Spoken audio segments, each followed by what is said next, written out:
team, I hope you are all well. It is time for me to do the mid-year freakout tag. I can't remember if I did this last year or not, but everyone else is going around doing it now, so it's time to do it, I guess. I am intrigued to kind of see what my mid-year stats look like. I do use Corpile, which is a rating system that has been made by G from Book Roast. I will leave a link to G's video announcement down below so you can go check it out if you want to. But I use Corpile to rate my books because it helps me rate them and also keep in order exactly what I freaking read. And it gives me lots of trendy and helpful stats as well. So let's get my phone out and find out exactly what Corpile has to tell me, because of course my battery is dying. Why wouldn't it be? This would not be a video from me without me saying that, would it? Let's replace that now. Better. Okay, so let's get my book. This is a phone.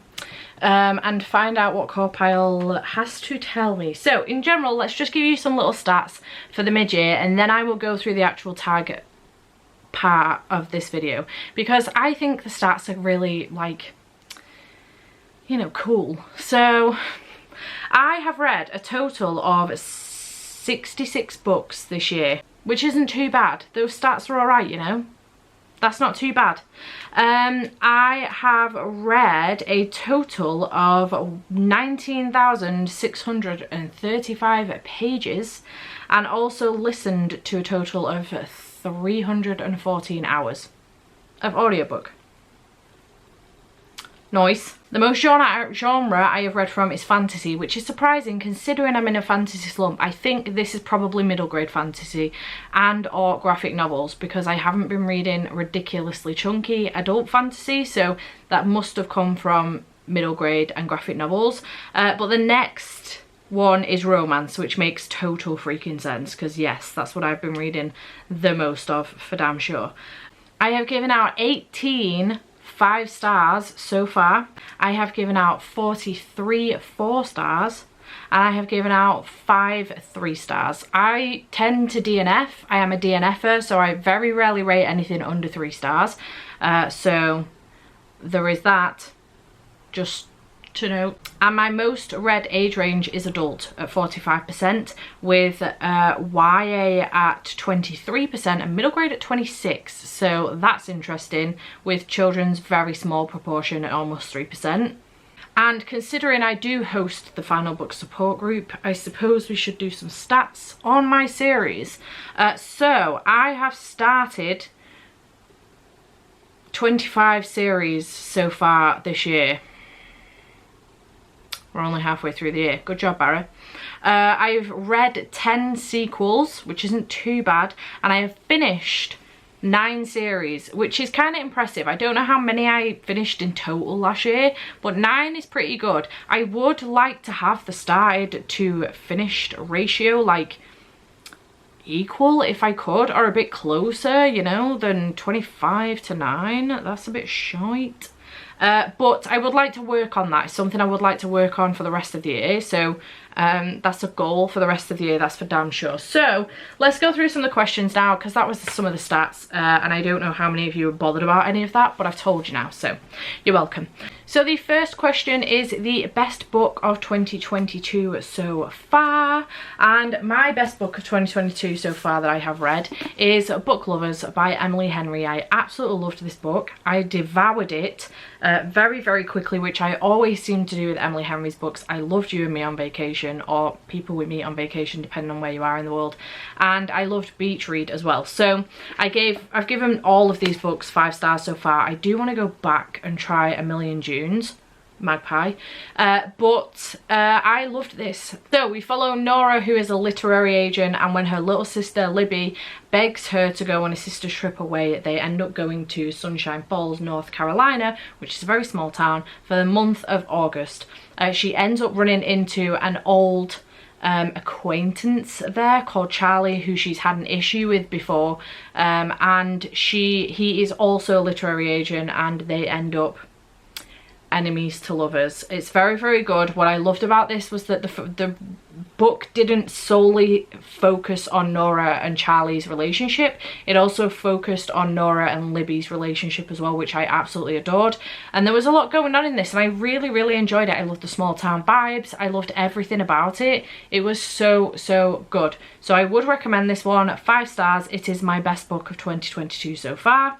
Then we have the best sequel of 2022 so far, and for me that is Aurora's End by J. Kristoff and Amy Kaufman. This is the 3rd and final book in the Aurora Cycle series, which follows a group of young cadets. Basically we end up following the main cadet who he ends up missing in the first book. He ends up missing his opportunity to pick his team because he goes out on a bit of a flight and finds himself coming across an SOS, and once he gets aboard the ship that's been shouting out the SOS, it turns out that everybody on board has died in their cryopods except for one person, who is Aurora. And it turns out that she has like a whole bunch of stuff going on, and they end up with this team. It's found family. I love everything about this series. It's fantastic. I really, really enjoyed it, and I gave this one 5 stars. It was a great end to the series, and I really had a good time, and I would recommend it. The audiobooks are fantastic as well because they have a full cast of characters, narrators, so I would recommend. The found family in here is just epic. Very, very good indeed. I would highly recommend. So good. Then we have a favourite reread, and for this one I have 2 because, well, actually I kind of have 3, but I haven't picked the other ones up. So I did reread all of the Heartstopper series and I had the best time. It was fantastic. I was having a really hard time mentally, both with like a life slump but also with a reading slump, and I was just really, really struggling and I needed something to help me get through. So I reread the Heartstopper series, absolutely loved it, would recommend. I also reread Cody by Jared Cullum, which is a beautiful, beautiful graphic novel following this young girl called Katia, who, is she called Katia? Yes, Katia, who is on holiday with her grandmother, and she comes across this bear that's gotten stuck. However, her grandmother ends up taking her back to Seattle while they're nursing the bear back to health because her auntie has gotten sick, and the bear wants to try and track down Katia because he wants to stay with her. And it's adorable. It's absolutely beautiful. Would highly recommend. Please go read it. 5 stars every time I've read it. Adorable, very heartwarming. I also reread Illuminate just literally last week, so by Amy Kaufman and J. Kristoff, and would recommend. This is sci-fi, political sci-fi, in which 2 corporations are fighting and a planet ends up getting caught up in the whole thing and everyone needs to come off planet, but there's an issue with the ships. The AI is in control of the ships and it goes very, very weird. So would highly recommend. This is told in mixed media. There are all sorts of things going on in here. Transcripts, emails, there is all sorts, interviews, loads of stuff going on. It's very, very good. I would highly recommend listening to the audiobook while following along with the book. Again, there is a full cast narration for this, so it's fantastic. One of the best reading experiences I have ever had, listening while following along with the book. Would recommend.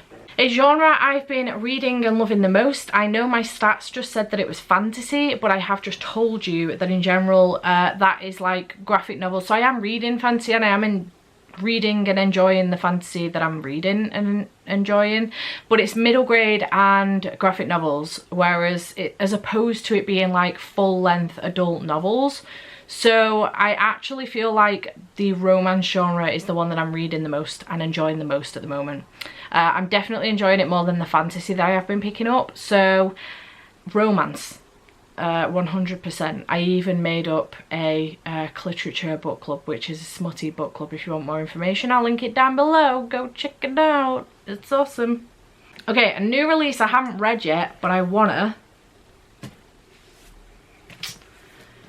House of Sky and Breath. A bitch is in a fantasy slump, and which means that I cannot pick this up.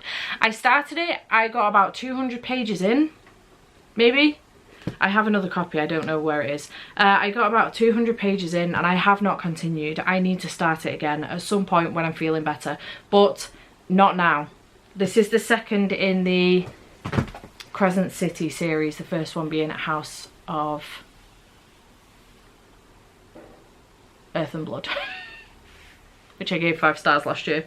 Okay, most anticipated release for the second half of the year. I have quite a few. I've got a lot of pre-orders, but I think 2 of them that I'm really excited about are The Daughter of Dr. Monroe by Sylvia Moreno Garcia. I have only read 1 book from her before, which was Gods of Jade and Shadow, but I really enjoyed it. I own The Beautiful Ones, Mexican Gothic, Certain Dark Things, and Velvet Was the Night, but I'm really excited about this one. It sounds very good, so I cannot wait for this one. And then the other one that I'm so freaking excited about is Wild is the Witch by Rachel Griffin, because I absolutely loved The Nature of Witches, so I cannot wait to get more from her, because that book was everything last year. I loved it. I'm also excited for the second of Mary and the Night Brothers by B.B. Alston. If you haven't read that yet, what are you doing? It is a Men in Black for middle grade. It's fantastic. Would recommend. It's outstanding. I loved it. So my biggest disappointment so far this year has been A Vow So Bold and Deadly by Bridget Kemmerer. I DNF'd this book. Where did I DNF it? I kept bookmarking. 58 pages in. I just didn't care. I didn't care. And I'm gutted because A Curse So Dark and Lonely was my favourite book of 2019. Absolutely gutted. I wasn't that fussed about Heart So Fierce and Broken, now I look back on it, and then this was just a complete disappointment. I know that Sandra did an entire rant about this whole series. She did a whole rant video. I'll link it down below so you can go and check it out, but disappointed is not the word. It's not enough. It just doesn't cover it yet. The biggest surprise for the year though was probably The Family You Make by Jill Shalvis. This was my favourite book of the year until I picked up Bug Lovers. I read this in January or February, I can't remember. And basically it was a case of it wasn't Jill, it was the publishers. They reached out to me, asked me did I want to check this out. They think that I work with this publisher a lot, they think that I would really enjoy it, so I was like, you know what, sure, let's give it a go. They sent me an e-arc, and I blasted through this. This was fantastic. I couldn't put it down. I'd never read from Jill before. I thought it was a debut. It was not. Jill has a huge backlist, and I absolutely loved it. It was outstanding. The thing I love the most about Jill's writing style is that even when it's a romance, it's not just focusing on the romance, you focus on so many of the other side characters that actually end up becoming main characters in the book that much. So I really loved this. It was fantastic. And then I do have her second one in this series, which is the Friendship Pact, which I'm currently partway through as well. But I also wanted to give an honourable mention to Hooked by Annalie McIntyre, which I just read for a Patreon buddy read. This is a Peter Pan retelling, a contemporary one. Incredibly dark. Trigger warnings for violence, very severe violence as well, brutal, and also kidnapping. So just be wary of that, and in general abuse as well.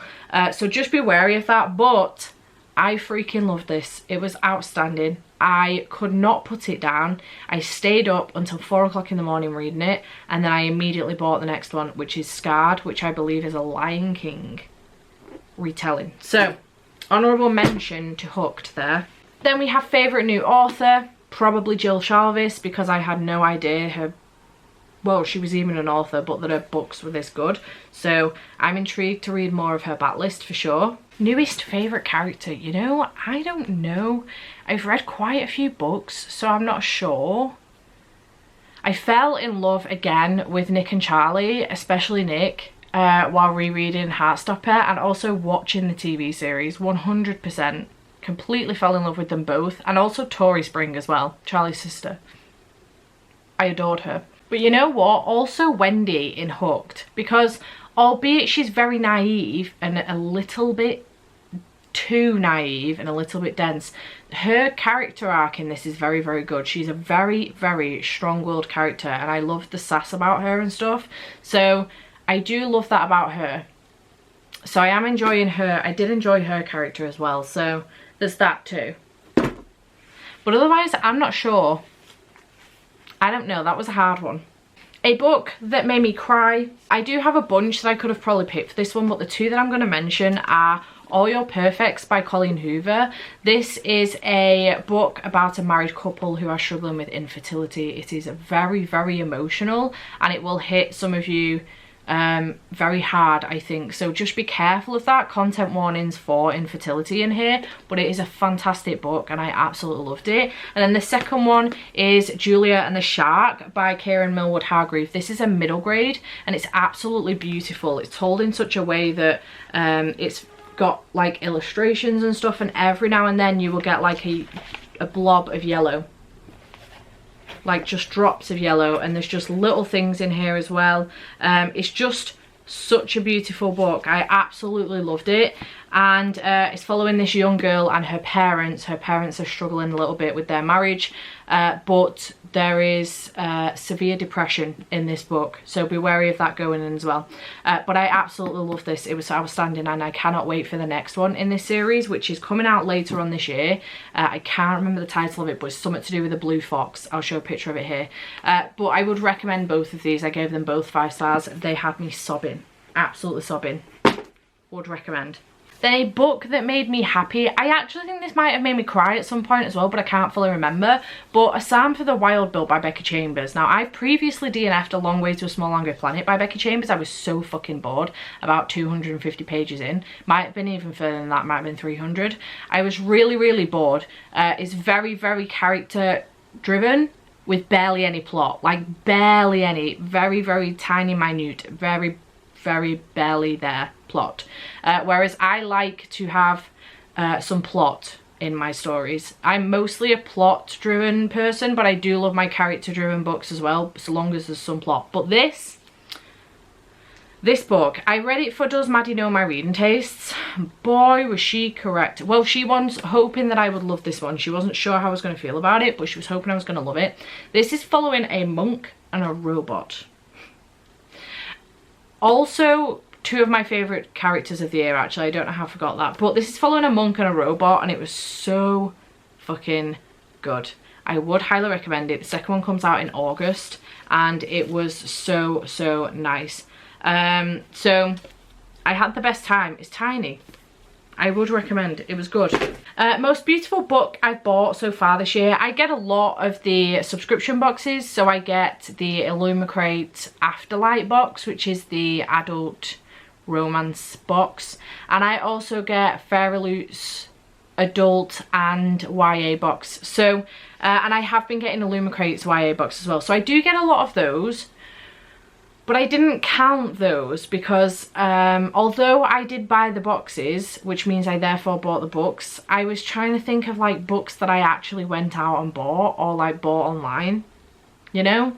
I don't know, this was hard, it wasn't easy. I ended up putting Gallant on here by V. Schwab because this is a gorgeous book. It's really, really pretty. The end papers are stunning.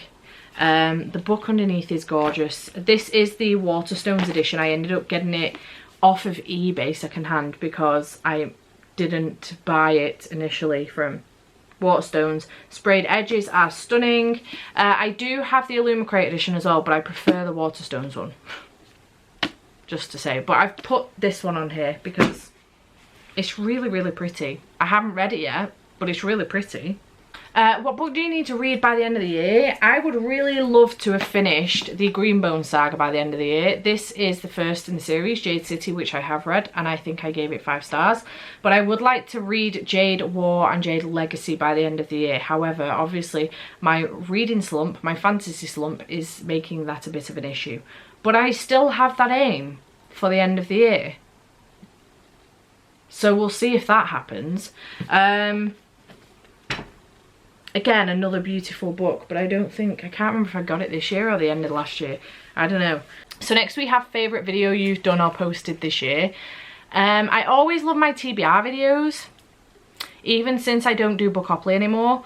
But I think for entertainment value and for how much fun we actually had with it, it was terrifying at the time. But looking back on it, I did have a lot of fun doing it. I reckon it was probably my friends unhaul my books. This one, in which Gav, Jade and Pris went through my books, did a whole stack of books, and I only got to keep think, was it 3 books out of the whole stack, and it was terrifying, but it was so much fun as well. Like, I had the best time, and they did say at the end that, like, if you wanted to keep more of them, that's fine. Like, you don't have to unhaul any of them, but I actually did. I unhauled pretty much all of them. I think by the end of it there were some swaps, but I unhauled pretty much all of them and only kept about 3. So it was a good time. If you haven't seen it yet, you can go and check it out. I'll leave a link to it in the description box down below, but it was a good time. And then favourite book community members. This is so difficult because I have so many friends in the community. I'm gonna forget someone, I've no doubt, but I would like to say my Patreons in general, and the people that help me out a lot with the likes of like Final Book Support Group and Literature Book Club. I have like a general team of people that help me out with that, so Jess and Cece, 100%, but also there is a whole bunch of them that really help me out, and I just cannot thank them enough. So you will know who you are, and I cannot thank you enough because I couldn't do probably like 80% of the stuff that I do without you. So huge thank you to you lot, because you're amazing and I couldn't do it without you. But also my favourite booktubers. This is hard because most of them are my friends.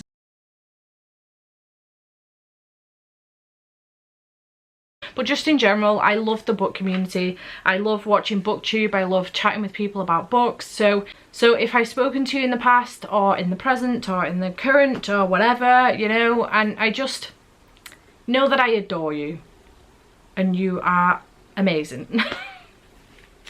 That question was really hard. I feel like I spent the most time on that one. But yeah, so yeah, I hope you have enjoyed this video. Chat to me in the comments down below about some of the books I might have mentioned. Have you done this video? And I shall see you in the next one. Bye for now.